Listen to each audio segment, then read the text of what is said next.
खुलुमबाय लोगोफोर, बड' इनफ' पइन्ट चेनेलाव नोंथांमोनखौ गोजोन फुंबिलिनि बयनिसिमबो गाहाम हामलायथि बावहरग्रोनाय जाबाय। आं दिनै नोंथांमोननि सिगाङाव सानसेनि फानजामुथिनि भिडिअ लानानै फैदों।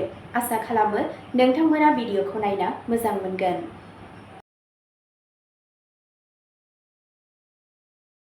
दिनै 7 जानुवारि 2026 मायथाइ एबा 22 पुस दान 1432 मायथाइ बुधबार। गिबियावनो दङ मेष राशि। दिनै गावजों गाव फोथायनाय आरो गोहोआ बांगोन। गोदान बिथांखिफोराव जाफुंसारनाया रोखा जागोन। नोंथाङा नोंथांनि खामानि थिलियाव हेफाजाब आरो सिनायथि मोनगोन। नखराव गोजोन आरो समानथि थागोन। सावस्रिया नर्मेल जागोन आरो ब्याम खालामनाया मुलाम्फा जागोन। गोजाम सोमोन्दोफोरा मुलाम्फा गोनां जागोन। धोरोमारि हाबाफोराव सम हगार। गोसोआरि सानस्रिजों साना गोजोनथाव जागोन। नोंथाङा सोरजिलु हाबानि फारसे गोसो जागोन। साना गोसो गुदुं आरो फिथाइ गोनां जागोन। नोंथांनि दिनैनि खाफालगोनां अनजिमाया जादों 9, खाफालगोनां गाबा जादों गोमो आरो खाफालगोनां दिगा जादों सानजा। वृषभ राशि। दिनै धैर्य आरो गियानजों खामानि मावनाया मुलाम्फा जागोन। गोदान बिबानफोरा थुलुंगाखांनायखौ बांहोगोन। राङारि लेनदेनखौ मोजाङै सामलाय। नोंथाङा लोगोफोर आरो नखरनि सुबुंफोरनिफ्राय हेफाजाब मोनगोन। गोजाम दावराव-दावसिफोरखौ सुस्रांनो हागौ। सावस्रिनि फारसे नोजोर हो आरो समानथि आदार जा। नोंथाङा सोरजिलु हाबायाव जाफुंसार जागोन। मोजां साननाया सानखौ रंजाथाव खालामगोन। सोलोंनाय आरो गियान आरजिनायनि खाबुफोर ओंखारगोन। नोंथांनि दिनैनि खाफालगोनां दिगा जादों सा-सोनाब, खाफालगोनां अनजिमाया जादों 6 आरो खाफालगोनां गाबा जादों निला गाब। मिथुन राशि। दिनै दावबायनाय आरो गोदान खाबुफोरा मुलाम्फा जागोन। नोंथाङा लोगोफोरनिफ्राय हेफाजाब मोनगोन। नोंथांनि रांखान्थियारि थासारिया साबसिन जागोन। नखराव खुसि आरो बुजिलायनाया बांगोन। सावस्रिया सरासनस्रा जागोन। गोदान बिबानफोरखौ सामलायनाया गोरलै जागोन। गोजाम लोगोफोरजों मुलाम्फा गोनां सोमोन्दो थागोन। ध्यान आरो य'गाया गोसोआरि गोजोन लाबोगोन। साना गोसो गुदुं आरो जाफुंसार जागोन। नोंथांनि दिनैनि खाफालगोनां दिगा जादों साहा, खाफालगोनां अनजिमाया जादों 5 आरो खाफालगोनां गाबा जादों निला गाब। कर्क राशि। दिनै गावनि गोसोनि मोनदांथिफोरखौ दबथायनो गोनां जादों। नखराव गोरोबलायनाय आरो अननाय थागोन। गोदान मावथांखिफोराव जाफुंसारनायनि नेरसोन नुनो मोनो। रांखान्थियारि थिरांथाफोरखौ साननानै ला। सावस्रिनि फारसे गोसो होयोब्ला मुलाम्फा जागोन। गोजाम जेंनाफोरा सुस्रांजागोन। धोरोमारि हाबाफोराव बाहागो लायोब्ला गोजोन मोनगोन। मोजां साननाया खामानियाव मुलाम्फा होगोन। साना गोजोन आरो रंजालु जागोन। नोंथांनि दिनैनि खाफालगोनां दिगा जादों सा-सानजा, खाफालगोनां अनजिमाया जादों 3 आरो खाफालगोनां गाबा जादों गुफुर गाब। सिंह राशि। दिनै दैदेननायनि रोंग'थिया गोख्रों जागोन। समाजारि मान-सन्माना बांगोन। नखराव हेफाजाब आरो सुखु गोजोन थागोन। गोदान मावथांखिफोराव जाफुंसारनायनि नेरसोन दं। सावस्रिया सरासनस्रा जागोन। नोंथाङा सोरजिलु खामानिफोरनि फारसे गोसो जागोन।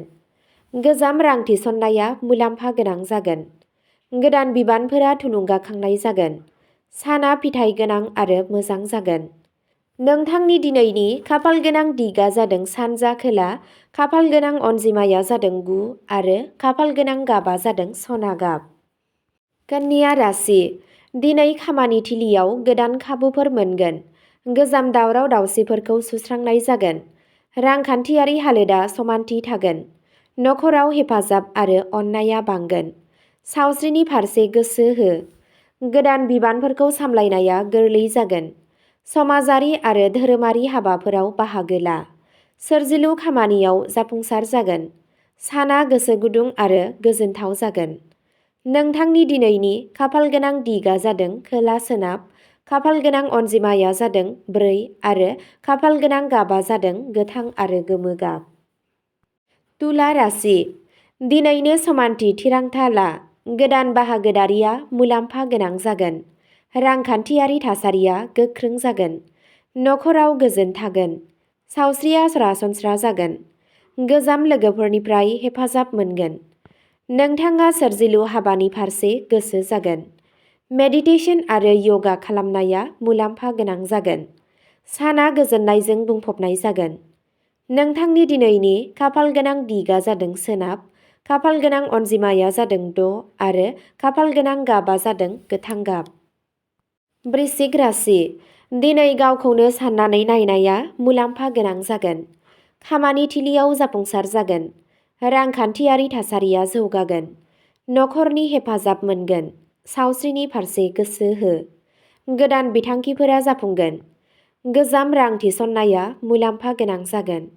धोरोमारि हाबाफोराव बाहागो लायोब्ला मुलाम्फा जागोन। साना फिथाइ गोनां आरो गोजोनथाव जागोन। नोंथांनि दिनैनि खाफालगोनां दिगा जादों खोला सोनाब, खाफालगोनां अनजिमाया जादों 8 आरो खाफालगोनां गाबा जादों गोजा गाब। धनु राशि। दिनै खाफाला गोख्रों जागोन। गोदान बिबानफोरा जाफुंगोन। फालांगि आरो साख्रियाव मुलाम्फानि खाबुफोर दं। नखराव सुखु गोजोन थागोन। सावस्रिया सरासनस्रा जागोन। सोरजिलु आरो समाजारि खामानिफोराव सम हगार। गोजाम लोगोफोरजों मुलाम्फा गोनां सोमोन्दोनि जाथावना दं। ध्यान आरो यगाया गोसोआरि गोजोन लाबोगोन। साना गोसो गुदुं आरो जाफुंसार जागोन। नोंथांनि दिनैनि खाफालगोनां दिगा जादों साहा, खाफालगोनां अनजिमाया जादों 3 आरो खाफालगोनां गाबा जादों गोमो आरो गोथां गाब। मकर राशि। दिनै नोंथाङा नोंथांनि खस्थ'नि आबुं फिथाइखौ मोनगोन। खामानि थिलियाव दिदोमथि थागोन। नखर आरो बैसोगोरा सुबुंफोरनिफ्राय मदद मोनगोन। रांखान्थियारि मुलाम्फानि नेरसोन थायो। नोंथाङा गोदान बिबानफोरखौ गोरलैयैनो सामलायनो हागोन। सावस्रिया सरासनस्रा जागोन। धैर्य आरो आब्रुथि लाखिनाया मुलाम्फा गोनां जागोन। नोंथाङा सोरजिलु हाबानि फारसे गोसो जागोन। साना गोजोनथाव आरो थुलुंगाजों बुंफबनाय जागोन। नोंथांनि दिनैनि खाफालगोनां दिगा जादों सा सानजा, खाफालगोनां अनजिमाया जादों 4 आरो खाफालगोनां गाबा जादों गोमो गाब। कुम्भ राशि। दिनै गोदान सानस्रि आरो बिथांखिफोरा मुलाम्फा गोनां जागोन। हाबा मावनाय जायगायाव सोलायनाया जाथावना।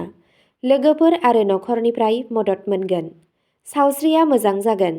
समाजारि हाबाफोराव बाहागो लानाया मुलाम्फा गोनां जागोन। ध्यान आरो यगाया गोसोआरि गोजोन लाबोगोन। गोजाम रां थिसननाया मुलाम्फा गोनां जागोन। नोंथाङा गोदान बिबानफोरखौ सामलायनायाव जाफुंसार जागोन। साना गोसो गुदुं आरो फिथाइ गोनां जागोन। नोंथांनि दिनैनि खाफालगोनां दिगा जादों सानजा, खाफालगोनां अनजिमाया जादों 7 आरो खाफालगोनां गाबा जादों निला गाब। मीन राशि। दिनै गोसोआ गोजोन थागोन आरो गोसोआ बांगोन। नखराव गोजोन आरो हेफाजाब थागोन। रांखान्थियारि हालोदा समानथि थागोन। सोरजिलु खामानिफोराव जाफुंसार जागोन। धोरोमारि हाबाफोराव बाहागो लायोब्ला मुलाम्फा जागोन। सावस्रिया सरासनस्रा जागोन। गोदान बिथांखिफोरा जाफुंसारगोन। नोंथाङा गोजाम लोगोफोर आरो सोमोन्दोफोरनिफ्राय मुलाम्फा जागोन। साना गोथार आरो गोजोन जागोन।